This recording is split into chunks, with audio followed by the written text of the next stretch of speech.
ৰূপা কলিতা কি ক'ব সামগ্ৰিক প্ৰেক্ষাপটত আপোনালোকে যদি তেখেতলোকৰ বক্তব্যবোৰ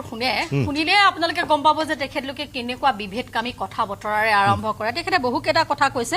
এতিয়া প্ৰথম কথাটো কৈছো তেখেতলোকৰ সভাপতি আৰু তেখেতলোকৰ মুখ্যমন্ত্ৰী দুইজনৰ দুটা ভাষ্য বেলেগ বেলেগ তেখেতলোকৰ সভাপতিয়ে কয় ন্যায়ালয়ে ন্যায় দিব জুবিন গাৰ্গৰ আৰু মুখ্যমন্ত্ৰীয়ে কয় বোলে ন্যায় আমিহে দিম এতিয়া এইটোতে আমি দেখিছো যে মুখ্যমন্ত্ৰীয়ে কৈ আছে 2026ৰ নিৰ্বাচনত মানুহে আমাকে বেছি ভোট দিব জুবিনক ছিংগাপুৰৰ পৰা আনিলো কেনেকৈ আনিলে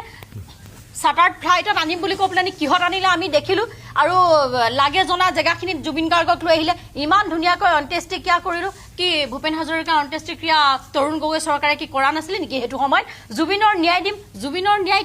তেওঁ তেখেতে দিব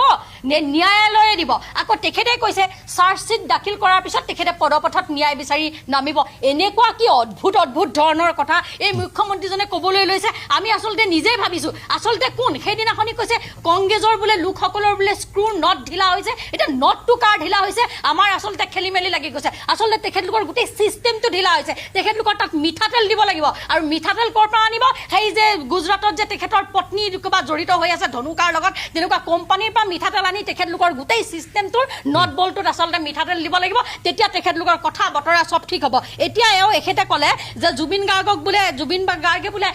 চিনেমাখনতহে কৈছিলে মোৰ কোনো ভগৱান নাই জুবিন গাৰ্গে যেনিবা ক'লেই তেখেতে ভগৱান নেমানি প্ৰকৃতিক ভগৱান মানিলে তাত তেখেতলোকৰ আপত্তিটো ক'ত মই এজন ব্যক্তিগত মানুহ হিচাপে মোৰ কিবা এটা অপিনিয়ন থাকিব পাৰে সেই অপিনিয়নটোক লৈ তেখেতলোকে ইমান মানে অগ্ৰাহ্য কৰাৰ কি কথা থাকিব পাৰে যদি তেখেতলোকে ক'ব পাৰে যে মোৰ কোনো ভগৱান নাইতো চিনেমাখনত কোৱা ডাইলগ হয় তেতিয়াহ'লে আমিও ক'ব পাৰিম হুৰ হুৰ হুৰাই দিয়েতো কেৱল মাত্ৰ এটা গীতৰ কলি আজি যে অচিনাকি মানুহক লৈ তেওঁলোকে কথা বতৰা কৈ আছে আজি যে পুঁজিপতিসকলক আনি আমাৰ মাটি বাৰী কাহি যে তেওঁলোকে দি আছে সেই কথাখিনি তেখেতলোকে ক'ব কি নকয় 2026 চনত অসমৰ ৰাইজে মনত ৰখা ভাল কেনেবাকে যদি পুনৰ বিজেপি আহিবলৈ হয় আপোনাৰ মোৰ ঘৰৰ মাটি একো নাথাকিব এওঁলোকে কয় ম্যাদী পট্টাৰ মাটি দিছে কি মাটি দিছে এওঁলোকে নগৰাঞ্চলৰ যদি ম্যাদী পট্টাৰ এক কঠাৰ মাটি দিছে তেতিয়াহ'লে আসাম টাইপৰ ঘৰ থাকিলে 3.5 লাখকে লৈছে আৰু যদি RCCৰ বিল্ডিং আছে তেতিয়াহ'লে 12 লাখ টকাকে লৈছে গতিকে এওঁলোকে বসুন্ধৰাৰ নামত ম্যাদী পট্টা দিয়াৰ নামত ইমান ডাঙৰ এওঁলোকে লুটি পুটি খাইছে সেয়া কথা আপোনালোকে যদি এইবিলাক ভালকে খুচৰে